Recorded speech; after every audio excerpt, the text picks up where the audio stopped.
Welcome on back to the next episode of Country and Cold Cans Podcast. Today we have a special guest, or special guests, with us. We have Jack Marion and the Pearl Snap Prophets. How you doing, guys? Pretty good. Doing well. Good. Can't complain. Yeah, man. Loving the lovely weather here in Raleigh. Hot as hell in this part It of the is. state. Feels great. Yeah. Feels Well, great. I was just talking about with some of the guys before, like how they weren't expecting it to be this humid and this hot, but It's just even for what is like late September, early October, and it's still like 90 something. yeah, It's like insane. there are people still going to the beach right now, like hanging out, like at the ocean. But you know, that's North Carolina summer. Yeah, I for guess you. so, yeah. It lasts until October. But I appreciate you guys coming on, man. I saw you guys at that local band a while back. I think it was a couple months ago or so at the Poorhouse in downtown Raleigh. That was like early August. Yeah, I think. yeah. It It was you guys and Whiskey Foxtrot, and the name escapes me. Of the our third good band buddy, was. Mr. Chris McGinnis. That's right. Our that's good right, friend yeah, Chris yeah. McGinnis. Yeah, man, that was a kick-ass show. Yeah, it was a kick-ass show. We had a great time. Yeah. Chris is a really good friend of ours, and he is a great writer. Just Right. put out an awesome album. Love those Whiskey Foxtrot boys. They do some great music too. They're getting ready to put out a new album, and we love playing in Raleigh. Oh, yeah, man. It's a ton of fun. Good Poorhouse city, man. is awesome. Yeah. I love the Poorhouse. It's like the best show I ever saw there was last year when the hurricane came through and the American Aquarium show at the Jordan Arena yeah. got canceled. He did a free show. BJ did a free show at the Poorhouse, and that was That's awesome. awesome. I Being bet able that to was see the incredible. full band in that little of a venue, it was cool. Yeah, that's one of the few places we play that actually has a green room for us. Oh, so yeah? we kind of like Yeah. that, and we don't get that treatment a whole lot. Oh, a lot yeah, of free man. beer. Oh yeah, hey, free beer is the best beer. It is the Only best followed beer. up by cold beer. Yep. But so guys, like, how would y'all describe your sound? Because like when I was, like, I always have a hard time describing people's sounds. I want to know how the band does it, so I kind of like call it what they call it. So how would you describe your sound? I guess first question I have. I honestly think we're just straight up rock and roll. Rock and roll. We just happen to have some. All right, so you said you kind of consider it just like straight up rock and roll.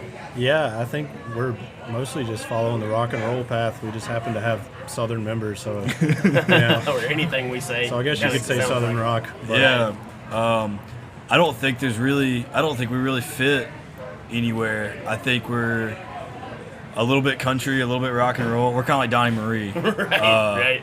but I don't think we really fit necessarily in like. And I hate the word Americana. I think that's kind of a cop out sometimes. But yeah, this next album is definitely more rock and roll than anything. I don't know. You two have any thoughts on that? I think we're pretty rocking. Thanks, Marcus. Was it Whiskey Myers say we're gonna die rocking? Yeah, may as well. Yeah, But So- yeah, I'm kind of with you on that. Like I've never really liked the term Americana. I think that it's kind of like when more roots influenced artists kind of got pushed out of the mainstream country space. Yeah, and when rock absolutely. as a mainstream format just kind of isn't as viable as it once was. You kind of got left in no man's land, and that's when people started this catch-all term. Yeah, exactly that. It's a catch-all term for those folks that don't get played on the radio as much, Right. even though they're making good, solid music all around. It's really a place to put, I guess, the misfits of country and rock and whatnot that don't really fit in the radio standards. But just don't like the term. Right. Never really have. Tyler Childers kind of was talking about that when he, that thing when he accepted the award, I guess, He for was say it it- Americana. and Artist of the he Year. said Americana ain't no part of nothing, or Exactly. something like that. He's So- like I identify as a country artist. yeah, exactly. Yeah, exactly that too. So, yeah. But yeah. So you guys are from Boone, North Carolina, correct? App Yeah. State. Yeah, a we're lot of good music all- coming out of there. Yeah, there's a lot of great bands that have come through there, and it's an awesome music town. These guys are way more involved in the scene than I was. These guys are all in like 3 or 4 bands apiece, Right. and so. That's cool. But there's an awesome music community up there. Yeah, so tell us a little bit more about that. Like, I've never actually been to Boone, so it's like I don't really Really? know much about the local music scene. And like, are there a lot of venues for people to play? Like, what's the kind of? You said it's a diverse, very eclectic kind of like genre. There's a big house show scene, as well as like a decent bar scene. Right. There's a lot of bands in Boone, and because of that, I feel like that's where the house shows come in. Yeah. Because there's a lot of underage crowd. Yeah. I got you. You won't run into many like cover bands, Right. if that's a good way to put it. Okay, like yeah. you won't be like walking down the street and just go by bars and hear like cover music all night. Yeah, you're not gonna hear Wagon Wheel 6 times. No. No, So, not yeah. usually. If you do, let us know. We'll find that guy. Yeah. But There's some solid venues that you can hear really good music at. There's Boone Saloon, which is one of our homes. We love playing at Boone Saloon. The Tap Room. There's a couple other nicer stages around town, but yeah, a big, I guess, underground DIY scene all around Boone. Yeah. You see a lot of the same people at the house shows and a lot of the same people at the venues, but there's not a ton of crossover, I feel like, between that. Yeah. You know. Exactly. That's pretty cool. Like I know that Raleigh used to have a better music scene than it has now. It's kind of like as the city has kind of hit a bit of upward mobility. They've kind of knocked down a lot of the old dives that people used to play there, like Ryan Adams and people used to play on Hillsborough Street in apartment complexes. Those are the bands that really kind of got me into wanting to be, as far as like playing music with a band. Like those early Whiskey Town records are some of my favorite albums still. Yeah, absolutely. Yeah, so like that actually is a good segue into like what are some of y'all's like influences, I guess personally and as a band as a whole. We can go around the circle and talk about it. You can start. You haven't talked much. This is Chandler Bell, bass player. Well, for me, playing bass, growing up I just listened to a lot of like classic rock. Rush is my favorite band. Geddy Lee is the bass player. I like to think of myself as the outlaw Geddy Lee. So yeah, that's fun. Same with, I grew up listening to a lot of like AC/DC and Leonard Skinner and stuff. Currently my favorite band is Led Zeppelin. John Bonham's my favorite drummer of all time. Right. You can call me the outlaw John Bonham. No, we can't all do We're that. not going to start that. Yeah, we will do that. I had a bunch of different, I guess growing up, a bunch of different stuff was kind of thrown around. My dad was kind of more the classic rock type stuff. I grew up playing like bluegrass music and listening to bluegrass music from a small town that really loves bluegrass and old time. I had that side of it, and I loved bluegrass music and songwriting, and the Eagles were a really big band when I was young. And then once I kind of got into high school, I started finding like more and more artists that were, I never really played country music or anything similar to country music until I kind of started finding guys like Jason Isbell. And then American Aquarium was one of the really big ones. They're probably my favorite band. They're up there for me. And yeah, those two guys. Springsteen's a big one. Oh yeah, the boss. Started digging in more and more to him. I still think he's like the greatest songwriter ever. Right. But yeah, those are my real big ones as far as music goes. Yeah, I'd say I'd come from a pretty diverse background in music. My dad, same as Chandler, got me into Rush, and that's one of my favorite bands of all time. I love that prog rock type stuff. My brother listened to a lot of like emo, angsty sort of music, and I'm currently in an emo band, and like it definitely has influenced me a lot. Bands like Pine Grove and Mineral, American Football. And then the classic rock bands, of course, Zeppelin and Rush and stuff like that.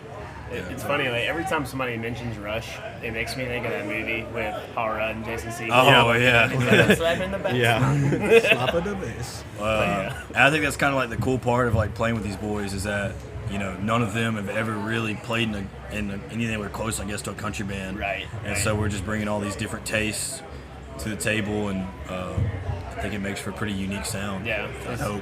Yeah, so that's what I was thinking too, because like when I heard your first EP, and then I heard you live, I thought the live sound was a little bit more indicative of like what I'm expecting from the next record. Yeah, because it's a little, your live sound was a lot more rock and roll than what the first EP sounded like. Yeah, 100%. Oh, yeah. That first EP was it was actually pretty interesting because it was kind of like a learning curve for all of us. Right. And we really weren't a band for that long when we put that EP together. And that first EP is pretty much me trying to just copy Turnpike and just trying to be like Turnpike. Yeah. I mean, if you're gonna copy somebody, they're probably one of the best bands of all time. Yeah, I think one of the first times I talked to Chandler about playing bass for me, I was like, dude, you gotta check out this band Turnpike Troubadours. Like they're like the best band doing it right now. And I was trying to write and trying to be like Evan so much, and then on this next record, I didn't want that. I was like, I need to just write what feels more natural to us. Right. We tried to cover Doreen. It didn't work. Did you? It didn't work. Yeah. I've covered Doreen like acoustically, and it's fun, but it's like it doesn't pack the same punch. We could never really get it down. Yeah. That's old 97. I didn't even know that. Yeah. Because I joined the band like a week before I tracked. Oh yeah. I'd never played country guitar, so I was just trying to figure it out as I went along. Yeah, we actually ended up kicking a member out of the band, one of the original members, right when we were in the middle of EP tracking, and we had to go because we found Owen, and he's just a ripper. Yeah. I mean, you've seen him play live. He's just straight up rock god, and we had this guy, and it just wasn't working out. Rock god. He really is. Yeah, no, that works. We ended up retracking guitar parts when he joined, and it's just that whole first EP was. Originally, Chandler mostly played upright bass when we played out and about, and he was using mostly brushes and train beats. Like we were trying to be like mostly a country band, and it just didn't fit us for a little while after. It's kind of like what I noticed when I listened to that and I saw you guys live. I was like, this is quite a bit different. But I was like, it was different in a good way though. Like I definitely heard some. When I was reading your website, I definitely heard some American Aquarium and Tom Petty kind of influence in your live sound. That first American Aquarium, I got in on the train there right around Wolves. I remember hearing Losing Side of 25. Oh yeah, it was like the first one. And I can tell you, as someone who's 25 years old, it's completely true true. To life, man. Yeah, that's why I like American Aquarium so much. He writes about real stuff. But I saw him. First show I saw him was at the Blind Tiger in Greensboro. Oh yeah. And that was kind of the show where I was like, oh crap, you don't have to be, Garth Brooks or, Trace Atkins or any of those other big guys. You don't have to be a Luke Combs to do, music full time, and just that rockin' sound too was really what that's always what I've been the goal with the band. I think we finally got to that point. Yeah, I feel like the first EP was definitely more of a Jack Marion and the Pearl Snap Prophets album, and this upcoming album is more of like the Pearl Snap Prophets. Yeah, definitely. We've sort of transcended, definitely. a leader in a band. It's just a band now. Yeah, it's just a band. So talking about the new record, when's the expected release date? Do you have an idea yet? We're looking at that right now. Mid-October for at least a single, and then we'll probably put the whole thing out as early as we can in like November. It just depends on how quickly we can distribute it to all the different whatnot. Yeah, I'm not going to give anything away, but I was telling the guys before that Jack sent me the link for the masters the other day, and I got to preview a couple of the tracks, man. I listened to the whole record all the way through. It's killer. Thanks, I'm excited man. for people to hear it. We appreciate that a lot. There's 3 tracks in particular that I think are phenomenal. Oh, awesome, man. That's really great to hear. Yeah. We were kind of worried about it, or at least I was, because like it's a little bit of a step away from the last one. The last one did pretty well, but I think it's a solid step forward. Yeah, any southern tinged rock and roll is right up my alley. Oh, so, well, good. Yeah. That's what. Maybe that's what we just need to be. Just southern tinged rock and roll. Yeah, that's what we'll start calling it. That's our genre name. That's our genre now. There we go. Not southern rock. Southern tinged rock and roll. that's better. I like that. So, how did the band form, man? Because I know like all you guys went to App State, so like how did that kind of? You want to talk about it? Yeah, me and Jack were going to a house show, and we were just talking about starting a southern rock band, kind of. That's such a lame way to put it. It was me. I got an idea. Let's start a band. Yeah, well, I mean, really. Every band ever. So. Yeah. We got to practice with another drummer and another guitar player, and it just did not work out. Yeah. After about a couple months of trying to find people, we finally found a group of people that could play together. We found Marcus and got it together. Yeah. Originally, it was just going to be like, I just want to do music with just me and like a bass player. You ever listen to a band called the Michigan Rattlers? I have. They're out of Michigan. They do like just like bass and acoustic guitar and of course they're out of Michigan. Out of Michigan. They're and they do kind of like singer-songwriter stuff with just a bass and a guitar. I was like, oh, we could do something like that. And it was that night we were dashing in between house shows. Right. I think he drove me out to a metal show, and I drove him out to like a singer-songwriter show. Yeah. And we just started talking about country music, and he was like, oh, I played upright bass, and I was like, I'm looking for a bass player. And then do you remember how we talked about joining the band? Because I remember. Hit you up. That's true. Sure, yeah. Well, it was after the Yes concert. We saw each other at the Yes concert. Yeah. And I saw Marcus in the crowd, and I was like, he was telling me he wanted to start playing more. Right. And he was, so. And then, and that's the big tell. You can talk about it. Yeah, I don't really like to talk about it very much. It kind of makes me feel guilty. It's for the best. Yeah, I had known about this band, Jack Marion and the Pearl Snap Prophets, and knew everyone in it, and was having lunch on campus with the original guitar player, and Jack. And the guitar player was talking about how he couldn't make a show, and I was like, I'll fill in, I'll play. Big mistake. Yeah, that's where he went wrong. And so we had one practice, and after that practice, they asked me if I wanted to be in the band. And I was like, what about the other guy? It was a detail. We sorted out. That was the interesting phase. But yeah, I mean, I just found these great players, and then we have another guy in the band, Matt Guard. He's not with us right now. Right. He's playing in another band. Yeah, R.I.P. No, not he's not. He's not dead. He's playing with another band right now, and I don't know. I think we were going to add Matt to the band originally because we wanted a keys player, and then Matt came out to a practice. Yeah. And that's kind of how we got Owen into the band too, because him and Matt played in a band together as well. So that kind of helps a lot too. Originally, we were just going to ask Matt to join, and then we decided to ask you as well. Thanks. I hear that. So when you guys do like tour a little bit, one of my questions I like to always ask bands are, what are the van jams? What are the stuff you keep on the rotation? Ooh, that's a good question. That is. Keep your hands to yourself. We were jamming some Pine Grove on the way down, and that new Sturgill record too. Oh, yeah. New That new Sturgill Oh, album. you mean on the way too? Yeah, 2 gigs. Oh, yeah. What's the jam in the Oh, car? we were listening to some heavy stuff on the way up here today. Different stuff. We got all sorts of tastes. And when you're riding with Yeah. Matt, you usually end up listening Yeah. to some funk. Some funk jazz, Right. something. Yeah, some jazz, something like that. But yeah, we were listening to that new Sturgill record, Pine Grove. I haven't. I'll listen. We'll listen to on the way back. Blink-182 if we ride together. Yeah, we listen. We listened to a whole some, Blink. but we listened to a whole That was Blink fun. album one time on the way home from a show. It just depends, man. Late nights, you just get in like certain moods for certain things, and Yeah. like sometimes you're so tired anything on the radio yeah. just something with energy. A lot of the time, the last thing I want to listen to is country music. After playing a country You music play it show, so much. yeah. Oh yeah, get that's my true. fill. It depends, but yeah. Yeah. It's funny you mentioned Blink-182. Co Wetzel's been covering Blink-182. Has he really? this past year. I saw him That's in Virginia interesting. Beach back really? in July, I want to say.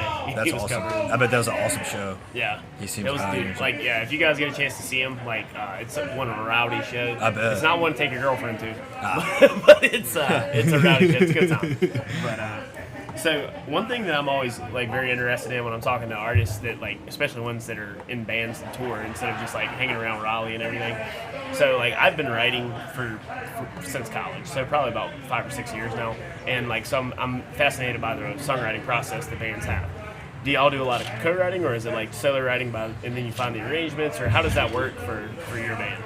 Usually Jack writes the music, and we kind of help arrange it. Okay. Yeah. Yeah. I would say more on this new album than anything, which kind of goes back to what you were talking about. Yeah, on the first one, it was definitely just Jack bringing us songs that were already written. Now it's more Jack will bring us a chord progression and some lyrics, Right. and we'll piece it together and add our own individual elements. Yeah, I think that's what makes this new record so cool is that it's they have a lot more. I guess they put a lot more of their own selves on it. Like you can like hear a drum part and be like, oh, that's like Marcus made that drum part and he made that drum feel like really cool. Right. And then you Oh, hear yeah. like the bass lines are all like pretty much Chandler. But yeah, usually it's just write a song, bring it to the boys, and if they like it, they like it. If they don't, they'll tell me. yeah. And for you when you're writing, do you like typically come out with melody first, or is it like? It depends, man. I think writing is such a weird process. Right.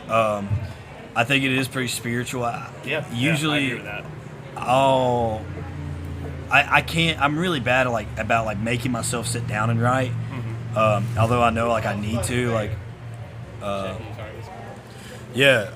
Songwriting is an interesting process. I don't make myself like sit down and write. I use most of the time. I'll just have like lines come to me. Like I think "What a Shame" was just written with Right. like lines, like Yeah. the first line, and then a lot of them are just kind of "Devil in Me" was Yeah. inspired by like billboards that were Right. on the side of Oh, yeah. 77. So things just come to me, and I just kind of write, and the melody kind of forms. I kind of know what I want it to Right. sound like as I'm writing it in my head, and Yeah. I'll put it down in a notebook or I'll write it down in notes and whatnot, Yeah. and just kind of I form feel it from that, there. man. That's Yeah. kind of like I have similar things that happen. Like I keep a iPhone note of things like lines that have sometimes they turn into songs, sometimes they don't. But like I totally feel you on that. Yeah, I mean, my notes are filled with just one-liners that are just, exactly. they may never make it, and they may never see the light of day. Oh, so. yeah. But Yeah. I know they're kind of calling Yeah, you over there because you got yeah. to get on the stage here soon. If you want to, talk about what your next shows are. or anything. So we got a bunch of different shows coming up. We got some pretty cool ones. We'll be back in Raleigh on December 17th at the Okay. Tin Roof. Oh yeah, I saw that on your website. I'm planning on coming to that show. Awesome. At Tin Roof. Yeah, It's a new awesome. venue. Yeah, it New is. venue. And all dates are available at www.jackmarion.com. Go give us a follow on Spotify. The new record will come out pretty soon. Give us a follow, and that record will be directly in your weekly playlist and whatnot. We really hope you guys enjoy it.